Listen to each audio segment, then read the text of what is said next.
Alright, this is part 2 of the basic posture, holding your pick, and how to hold your hand lesson, okay? At the last part of lesson 1, I was getting ready to encourage you as a new student that everything that you're going to be learning here is going to seem like a task. You're going to think, I'm not cut out for this, I'm not good enough, all these things.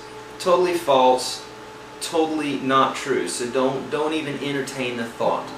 Any great guitar players had to go through the same gauntlet of exercises, chords, learning the music theory, playing songs, just the whole 9 yards, okay? So be encouraged.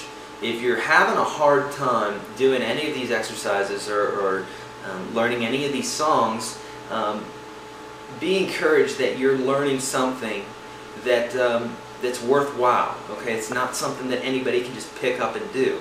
It's going to take someone who's diligent and someone who's driven. That's what it takes to play an instrument well. There is a small amount of talent that I see. I've got students that come in all the time, and there's a small amount of talent. Sometimes a particular student may have a great ear, meaning they can hear things that other students may not hear right off the top of their head.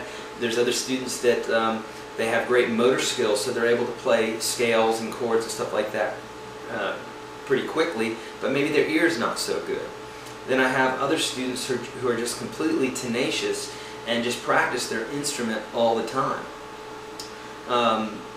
And the list goes on and on about the different talents that we have. So if you can hone in on what your talent is, then that's a good thing to know, but it's almost superfluous. We don't, you know, if you have a great ear, great, you got a great ear. You still need to practice other stuff, okay? So wherever your weakness is, practice that a bunch and know what your strength is, okay?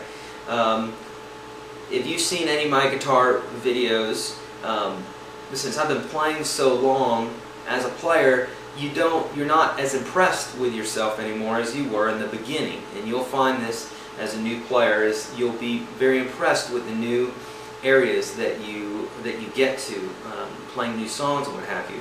Well, in the same way as you're growing as a musician, you're growing as a person too, and sometimes you don't impress yourself as much anymore.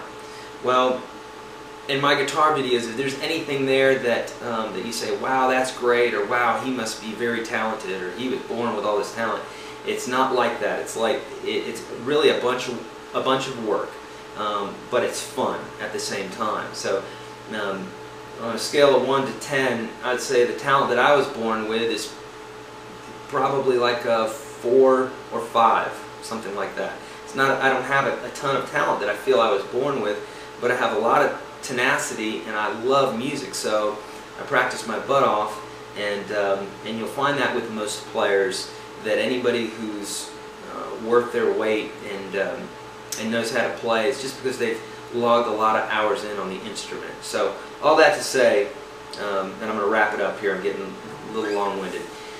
Keep practicing and be encouraged. You can do anything that you set your mind to, as long as you follow the steps to get there and be wise and give it time. You know. So anyhow, check out YourGuitarSage.com. I've got an ebook on there, and we'll have some more lessons on there shortly, dexterity exercises and that sort of thing. But if you don't know how to read charts, play chords, do strumming exercises, or know how to strum, check out some of my other videos, and then also check out the ebook. There is a wealth of knowledge in there, and it's basically condensed into about a 26-page PDF that will allow you to explore all these techniques that I talk about in a real concise, refined way. So anyhow, keep practicing. Check out the videos. I should be putting a few up every week. Trying to do it every day, and keep practicing.